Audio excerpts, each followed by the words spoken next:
Back in January, we ran a story, or beginning of February, we ran a story of a terrible event that happened with a 9-year-old child in Rochester, New York.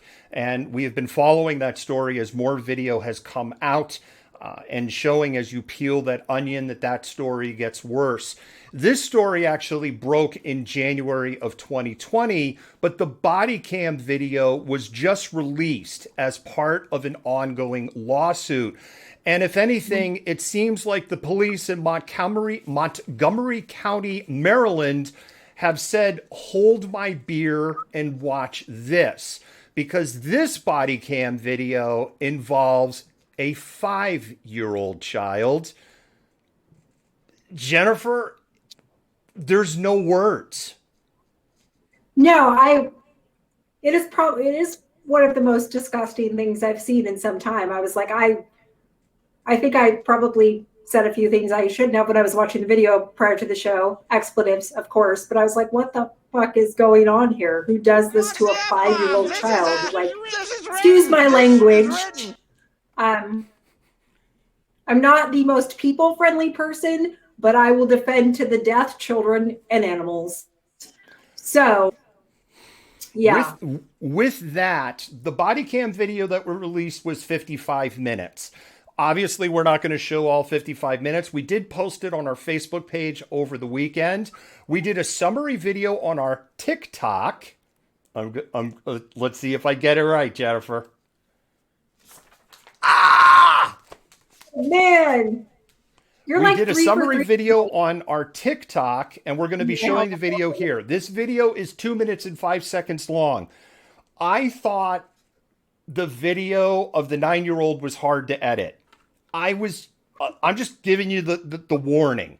I was literally physically ill after I did the editing on this video. Remember, I had to watch all 55 minutes to kind of find the 2 minutes and 5 second salient pieces and do it in a way that tells the story and doesn't push a narrative. And with that, we're going to go ahead and roll the clip. If you don't want to watch it, come back in 2 minutes and 5 seconds.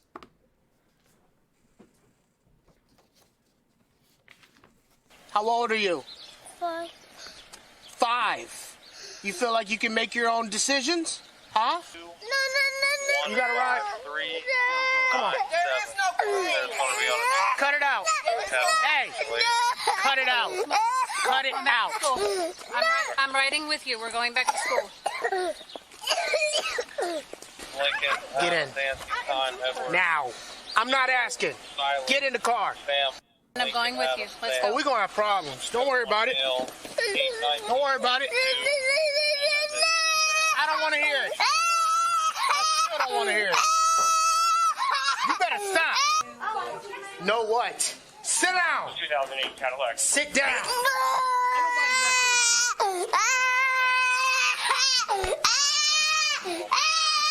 Shut that noise up. Shut that noise up. Ain't nobody listening.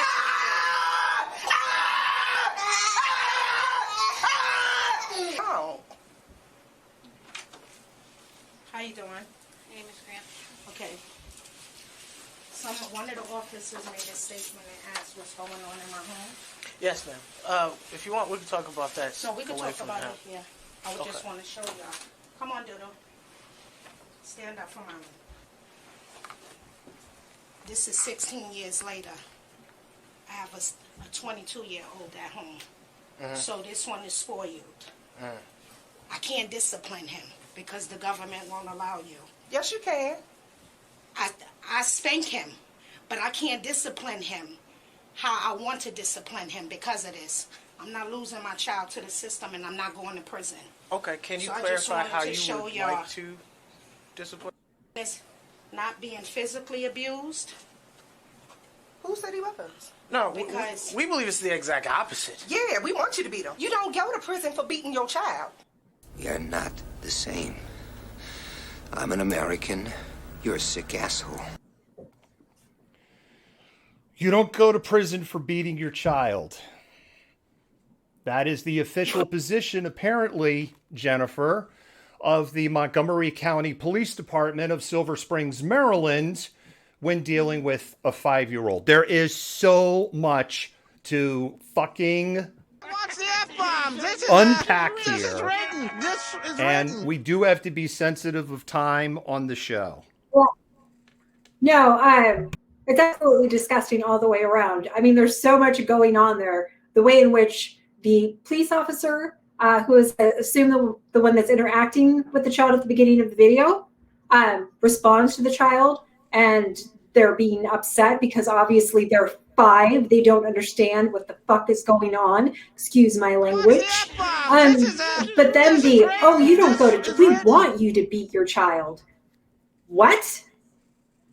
The other thing that jumps out at me there is that the mother, who is black, immediately comes in that room thinking that she is being accused of child abuse, which just goes into the psyche of Black America when they're getting a phone call about the police are here with your child and we want to talk to you. Yeah. She's like taking off her shirt, going, look, see, no marks, no nothing. Beat your child. We want you to beat your child. You will go to jail. What the fuck? Mom isn't fully innocent in here because part of what brings this conversation in is that mom starts saying that, well, I do spank my child. I just can't discipline my child the way I want to because I'm not going to let him be a victim of the system and I'm not going to prison. And they're like, oh, that's not going to happen. Okay. A couple of things. Perhaps she's concerned that they don't think that she disciplines the child.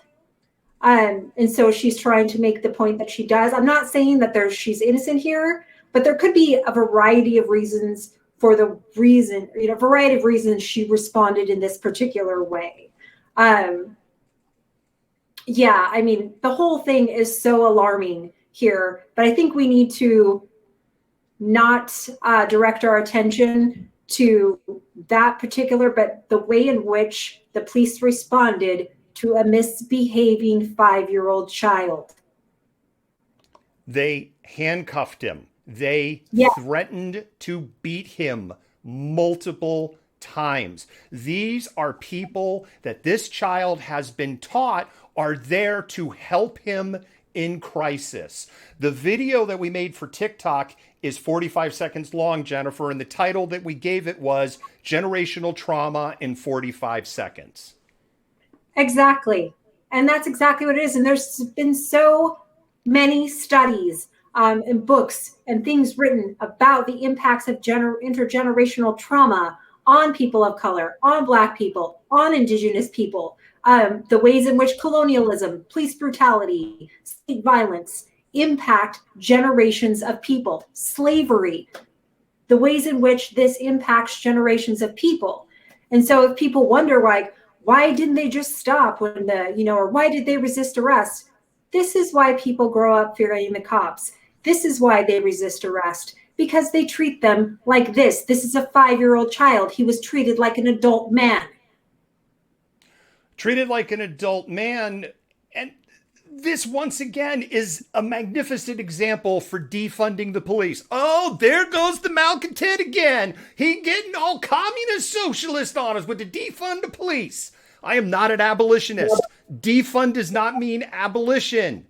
There was no reason for armed police officers with handcuffs, guns, batons, and tasers to respond to a 5-year-old child. There's no reason for it.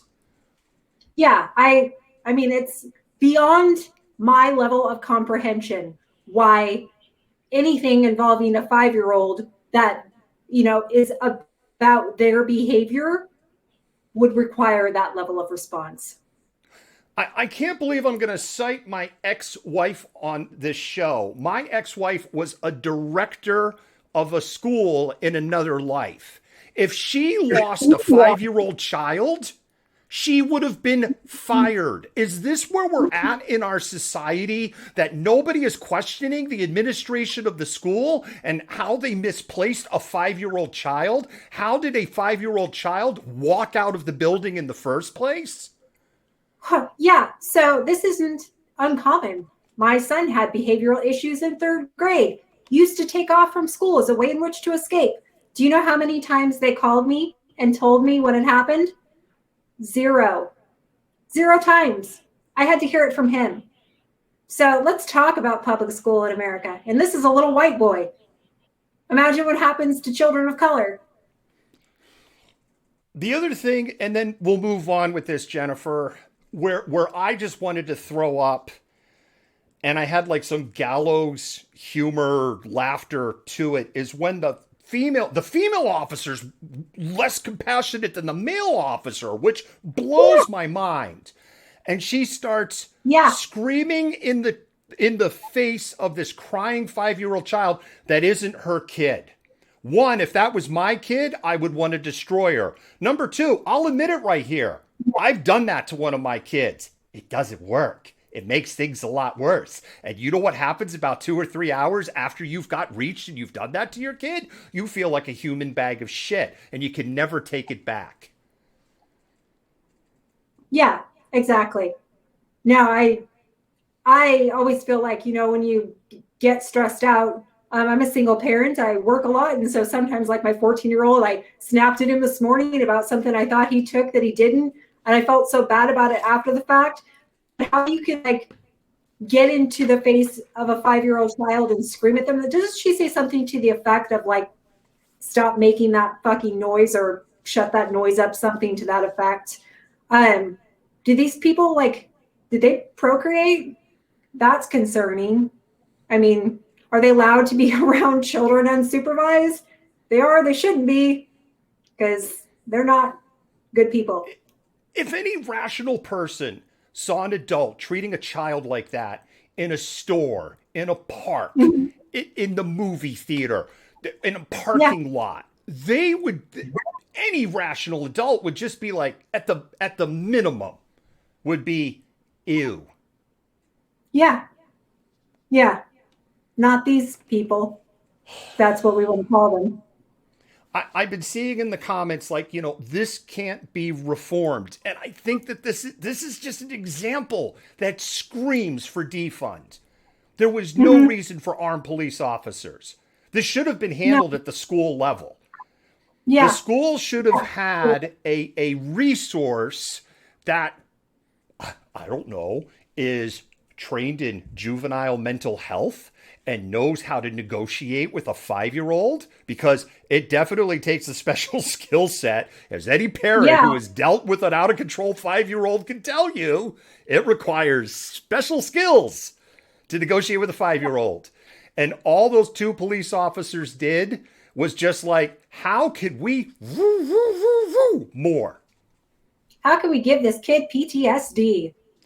And congratulations, mission accomplished.